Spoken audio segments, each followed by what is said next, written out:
ولقد يسرنا القرآن للذكر فهل من مدكر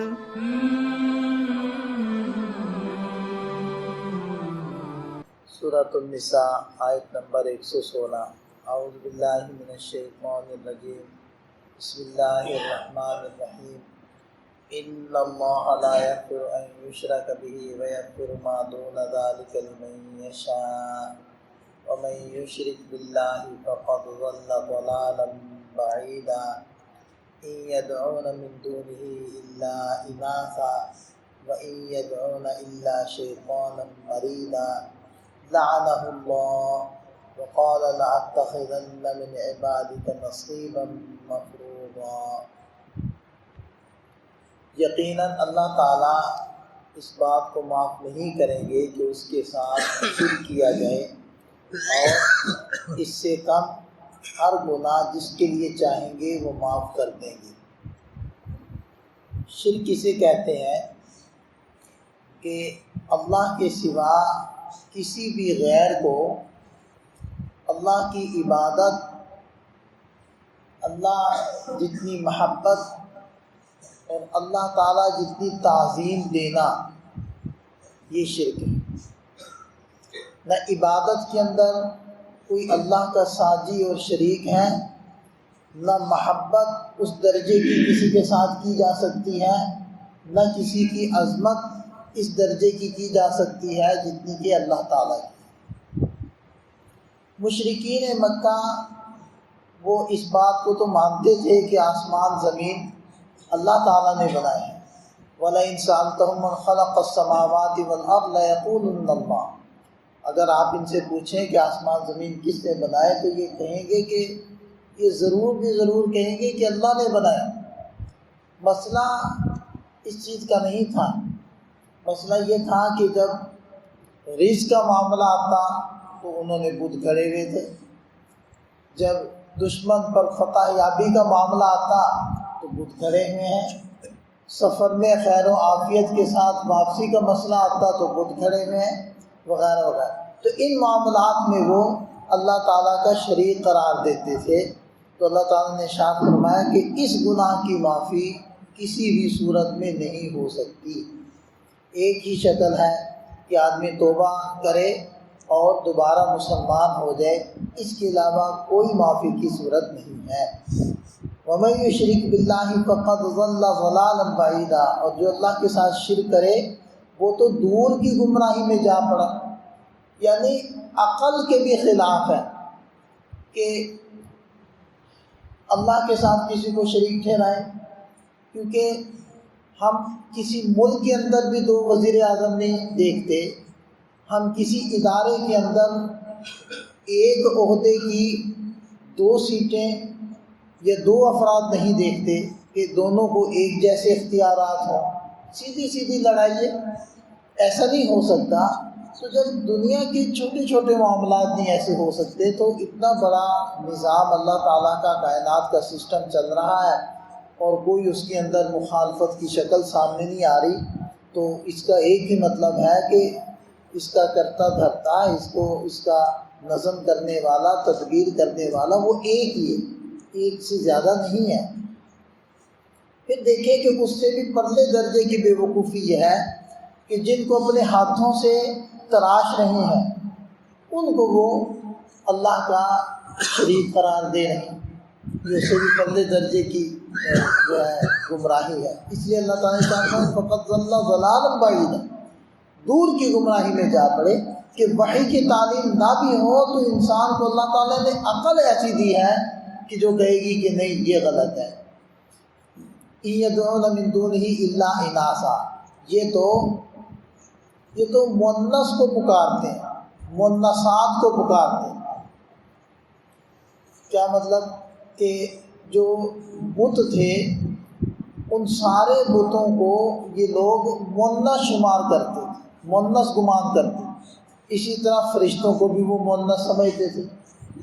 تو عجیب بات ہے کہ خود اتنے غیور بنتے تھے کہ بیٹی کی پیدائش کو برداشت نہیں کرتے تھے، اور بہت سارے ان کے قبائل کے اندر یہ عادت تھی کہ بچیوں کو زندہ دفن کر دیتے تھے، یہاں تک کہ اب بھی مکہ مکرمہ میں وہ احاطہ موجود ہے کہ جہاں عرب لوگ اپنی بچیوں کو زندہ دفن کیا کرتے تھے۔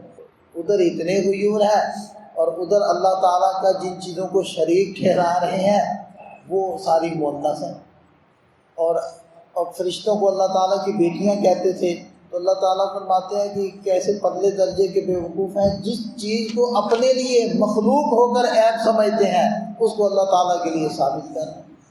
إِن يَدْعُونَ مِن دُونِهِ إِلَّا إِنَاثًا وَإِن يَدْعُونَ إِلَّا شَيْطَانًا مَرِيدًا، وہ تو سرکش شیطان کو ہی پکارتے ہیں، لعنہ اللہ، جس پر اللہ کی لعنت ہوئی، وقال لأتخذن من عبادک، جو کہتا تھا کہ میں ضرور آپ کے بندوں میں سے نصیبا مفروضا، اپنا مقرر حصہ لے لوں گا، یعنی جو میرے متبعین بنیں گے وہ میرے، وَلَأُضِلَّنَّهُمْ، اور میں ان کو ضرور گمراہ کروں گا، بھٹکاؤں گا، وَلَأُمَنِّيَنَّهُمْ، اور ان کو جھوٹی امیدیں دلاؤں گا، وَلَآمُرَنَّهُمْ، اور ضرور ان کو حکم کروں گا، فَلَيُبَتِّكُنَّ آذَانَ الْأَنْعَامِ، کہ وہ چوپاؤں کے کان چیریں۔ کان چیرنے سے مراد یہ تھا کہ عربوں کے ہاں یہ روایت تھا کہ وہ کچھ جانوروں کو اس کے کان کو زخمی کر کے مخصوص نشان لگا کر اس کو بتوں کے نام پر چھوڑ دیتے تھے۔ اب نہ اس سے کوئی دودھ نکال سکتا ہے، دودھ نہیں دو سکتا، اس پر کوئی سواری نہیں کر سکتا، اور کسی کی چراگاہ میں یہ چلا جائے کچھ چلنے کے لیے تو کوئی اس کو روک نہیں سکتا کہ یہ جی بتوں کے نام پر ہے۔ یہ مطلب ہے کہ کانوں کو چیرنے سے۔ وَلَآمُرَنَّهُمْ، اور میں ضرور ان کو حکم کروں گا، فَلَيُغَيِّرُنَّ خَلْقَ اللَّهِ، کہ وہ اللہ کی تخلیق کو بدلیں۔ اللہ کی تخلیق کو بدلنے سے مراد جیسے جسم کو گندوا کر اس پر کچھ نشانات بنوانا، جس کو آج کل ٹیٹو کہتے ہیں، وہ بنوانا، یہ اللہ کی تخلیق کو بدلنے کے مترادف۔ اللہ تعالیٰ نے مرد کو داڑھی دی ہے، داڑھی کا کٹوانا بھی تخلیق، اللہ کی تخلیق کو بدلنا ہے۔ اسی طرح یہ جو بھویں ہوتی ہیں، چاہے مرد ہوں یا عورتیں ہوں، ان بھووں کو باریک کروانا اور یہاں سے بال صاف کر کے ان بھووں کو ان سے الگ کرنا، یہ بھی تغییر خلق اللہ کے اندر مفسرین شمار کرتے ہیں، اور یہ بھی حرام ہے۔ عورتیں بقیہ جو چہرے ہیں نا ان کا، وہ وہاں سے بالوں کو صاف کرنا چاہیں تو اس میں حرج نہیں ہے، اجازت ہے، کیونکہ وہ لویں سی ہوتی ہیں اور اس میں اگر کسی کے ایسے بال آ رہے ہیں تو ظاہری بات ہے عورتوں کے چہروں پر تو بال نہیں آتے ہیں، تو مردوں کے چہروں پر آتے ہیں، تو اس کی اجازت ہے۔ لیکن جہاں تک بھووں کا معاملہ ہے تو یہ تو مرد اور عورت ایک جیسے ہوتے ہیں، مطلب دونوں کی بھویں ہوتی ہیں، تو بھووں کو باریک کرنا اور ان کو الگ الگ کرنا۔